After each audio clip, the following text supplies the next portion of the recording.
Assalamualaikum warahmatullahi wabarakatuh. Hari ini kita akan coba membahas tentang bagaimana menyusun standar operasional prosedur administrasi pemerintahan. Dasar hukum atau pedoman yang bisa kita gunakan adalah Permenpan RB nomor 35 tahun 2012 tentang pedoman penyusunan standar operasional prosedur administrasi pemerintahan. Nah, langkah yang pertama yang harus kita lakukan adalah melakukan identifikasi judul SOP. Kita coba identifikasi untuk unit kerja subbak umum dan kepegawaian. Di kolom tugas ini kita isikan uraian tugas yang ada di dalam peraturan gubernur atau peraturan wali kota ataupun peraturan bupati tentang uraian tugas dan fungsi satuan kerja perangkat daerah. Di tugas ini kita isikan melaksanakan urusan rumah tangga, organisasi, tata laksana, reformasi birokrasi, kepegawaian, arsip, hukum dan perundang-undangan, keprotokolan, hubungan masyarakat dan informasi publik. Kemudian di fungsinya tentang penyelenggaraan kepegawaian. Kemudian subfungsi mengendalikan kegiatan usulan pensiun pegawai negeri sipil. Outputnya adalah pensiun pegawai negeri sipil. Untuk aspek ini kita isi pengusulan, sehingga nanti judul SOP-nya yaitu pengusulan pensiun pegawai negeri sipil. Judul SOP ini terdiri dari aspek ditambah dengan output.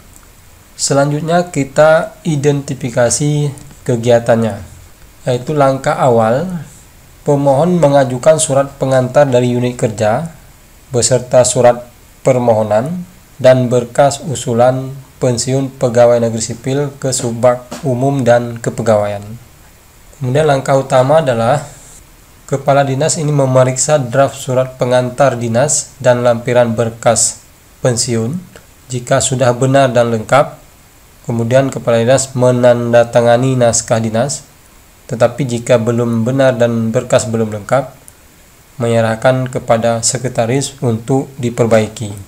Langkah akhir yaitu pengelola kepegawaian menyampaikan surat pengantar usulan yang telah ditandatangani oleh kepala dinas kepada pemohon dan mendokumentasikan surat usulan serta berkas pensiun pegawai negeri sipil pada lemari arsip dinas. Nah, dari langkah awal ini maka akan kita rincikan lagi uraian langkah proses tahapan pensiun. Jadi untuk penulisan kegiatan ini langsung dimulai dengan menggunakan kata kerja aktif yang diikuti dengan objek dan keterangan.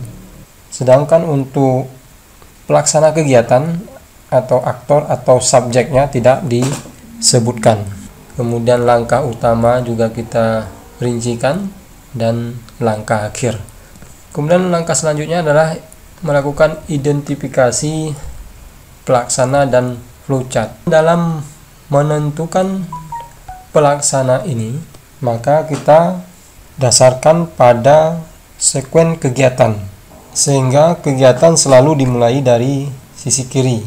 Jadi tidak ada nanti kegiatan dimulai dari di tengah, maka kita urutkan. Yang pertama adalah pemohon, kemudian pengadministrasi umum, kemudian sekretaris, kepala dinas, kemudian kasubag umum dan kepegawaian, dan yang terakhir adalah pengelola kepegawaian. Setelah semua kita beri tanda dengan tanda silang ini, artinya ini untuk memudahkan kita tempatkan flowchart nanti. Langkah selanjutnya adalah mengisi form CTA. Untuk penyusunan SOP AP ini sesuai dengan Permenpan 35 2012 ada 5 jenis simbol. Yang pertama yaitu simbol kapsul atau terminator. Ini untuk mendeskripsikan kegiatan mulai dan berakhir. Kemudian yang kedua adalah simbol kotak atau proses. Ini untuk mendeskripsikan proses atau kegiatan eksekusi. Kemudian yang ketiga adalah simbol belah ketupat atau decision, yaitu untuk mendeskripsikan kegiatan pengambilan keputusan. Kemudian yang keempat adalah simbol anak panah untuk mendeskripsikan arah kegiatan, dari mana dan kemana. Kemudian yang terakhir adalah simbol segi lima, yaitu untuk mendeskripsikan hubungan antar simbol yang berbeda halaman. Nah, untuk SOP pengusulan pensiun pegawai negeri sipil, mengajukan surat pengantar dari unit kerja, surat permohonan, dan berkas usulan pensiun pegawai negeri sipil ke Subak Umum dan Kepegawaian. Nah, uraian tugas ini akan muncul secara otomatis sesuai dengan identifikasi langkah yang telah kita uraikan sebelumnya. Yang pertama itu mengajukan surat pengantar dari unit kerja, surat permohonan, dan berkas usulan pensiun pegawai negeri sipil ke Subak Umum dan Kepegawaian. Jadi pemohon menyerahkan surat pengantar unit kerjanya beserta permohonan kepada pengadministrasi umum. Kelengkapannya adalah surat pengantar dan permohonan. Waktu yang diperlukan adalah 2 menit. Output yang diterima adalah bukti penerimaan surat.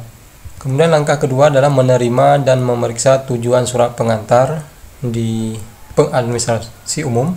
Jika sudah benar, maka dicatat ke dalam buku register, buku agenda surat masuk, dan memberi lembar disposisi dan menyampaikan kepada sekretaris. Tetapi jika tujuan suratnya belum benar, maka dikembalikan kepada pemohon untuk diperbaiki. Waktu yang diperlukan 3 menit. Nah, untuk kegiatan ini nanti akan terkait dengan SOP surat masuk. Kemudian langkah yang ketiga adalah membubuhkan tanggal penerimaan surat pengantar dan paraf pada lembar disposisi serta menyampaikan kepada kepala dinas untuk arahan selanjutnya.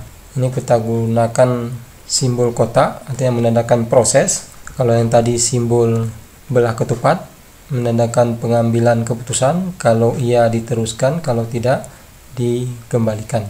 Kemudian memberikan langkah keempat, memberikan disposisi dan menulis arahan untuk ditindaklanjuti oleh Kasubag Umum dan Kepegawaian. Kemudian Kasubag Umum dan Kepegawaian memberikan disposisi dan menuliskan arahan untuk ditindaklanjuti oleh pengelola kepegawaian. Ini waktunya 3 menit. Kemudian langkah yang keenam adalah meneliti kebenaran dan kelengkapan berkas. Jika sudah benar dan lengkap, mengetik dan memeriksa draft surat pengantar serta menyampaikan kepada Kasubag Umum dan Kepegawaian untuk diteliti dan diparaf. Tapi jika belum benar dan berkas juga belum lengkap, maka menyerahkan kepada pemohon untuk diperbaiki.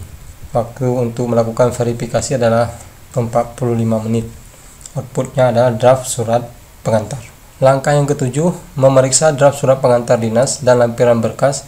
Jika sudah benar dan lengkap, membubuhi paraf dan menyampaikan kepada sekretaris. Jika belum benar dan berkas belum lengkap, menyerahkan kepada pengelola kepegawaian untuk diperbaiki. Kita pakai simbol belah ketupat. Kemudian yang ke-8, memeriksa draft surat pengantar dinas dan lampiran berkas. Jika sudah benar dan lengkap, membubuhi paraf dan menyampaikan kepada kepala dinas. Jika belum benar dan berkas belum lengkap, maka menyerahkan ke Kasubag Umum dan Kepegawaian untuk diperbaiki. Kemudian yang ke-9, memeriksa draft surat pengantar dinas dan lampiran berkas. Jika sudah benar dan lengkap, menandatangani naskah dinas. Jika belum benar dan berkas belum lengkap, menyerahkan kepada sekretaris untuk diperbaiki. Kemudian langkah yang ke-10, menerima, memeriksa dan memberi nomor pada surat pengantar dan mencatat ke dalam buku register agenda surat keluar dan menyampaikan kepada pengelola kepegawaian untuk disampaikan kepada pemohon. Waktu yang diperlukan 5 menit untuk mencatat dan memberi nomor agenda surat keluar, dan ini akan terkait dengan SOP surat keluar nanti. Dan yang terakhir adalah di pengelola kepegawaian itu menyampaikan surat pengantar usulan yang telah ditandatangani oleh kepala dinas kepada pemohon dan mendokumentasikan surat usulan serta berkas pensiun pegawai negeri sipil pada lemari arsip dinas. Jadi satu diarsipkan sebagai arsip dinas, satu lagi diserahkan kepada pemohon. Ini waktu yang diperlukan adalah 10 menit. Dan outputnya adalah laporan dan bukti dokumentasi. Ini juga akan terkait dengan SOP penyusunan laporan, sehingga total waktu yang diperlukan untuk proses usulan pensiun pegawai negeri sipil dari awal hingga keluarnya surat pengantar membutuhkan waktu 89 menit, dengan catatan semua dokumen yang diajukan oleh pemohon sudah benar dan sudah lengkap. Nah, langkah yang terakhir adalah membuat cover dari SOP. Nomor SOP kita isikan nomor SOP-nya, tanggal pembuatan kita isikan tanggal pembuatannya, tanggal revisi kita isikan kalau ada revisi, kemudian tanggal efektif kita isikan tanggal efektifnya, kemudian disahkan oleh Kepala Dinas Pendidikan dan Kebudayaan Kabupaten Biren, namanya dan NIP-nya, kemudian judul SOP, kemudian logo pemerintah daerah kita munculkan, pemerintah Kabupaten Biren, Dinas Pendidikan dan Kebudayaan. Kemudian dasar hukumnya kita isikan, ini dasar hukum yang terkait dengan pensiun PNS tadi. Dan kualifikasi pelaksana kita isikan, misalnya memiliki kemampuan mengoperasikan komputer dan internet, memahami tugas dan fungsi sistem dan prosedur pemerintahan, memiliki kemampuan pengolahan data sederhana, memahami tata naskah dinas. Silakan diisikan. Kemudian keterkaitan, di keterkaitan ini kita isikan karena SOP ini akan terkait dengan SOP surat masuk, kemudian juga terkait dengan SOP surat keluar, dan terkait juga dengan SOP penyusunan laporan. Peralatan atau perlengkapan kita isikan lembar kerja, kemudian buku agenda, buku register, komputer, printer, scanner, dan jaringan internet. Kemudian peringatan, ini memberikan penjelasan tentang kemungkinan-kemungkinan yang terjadi ketika prosedur dilaksanakan atau tidak dilaksanakan. Umumnya diisi dengan menggunakan kata peringatan, misalnya jika, maka, atau apabila, maka, ataupun batas waktu, deadline kegiatan yang harus dilaksanakan. Kemudian di pencatatan dan pendataan kita isi misalnya disimpan sebagai data elektronik dan manual. Nah, demikian gambaran singkat proses penyusunan standar operasional prosedur atau SOP administrasi pemerintahan. Semoga bermanfaat. Apabila ada hal yang keliru, mohon diperbanyak maaf. Dan dalam video ini juga kami sertakan file yang bisa Bapak Ibu download di link melalui link yang ada di deskripsi dari video ini. Sampai jumpa. Terima kasih atas perhatiannya.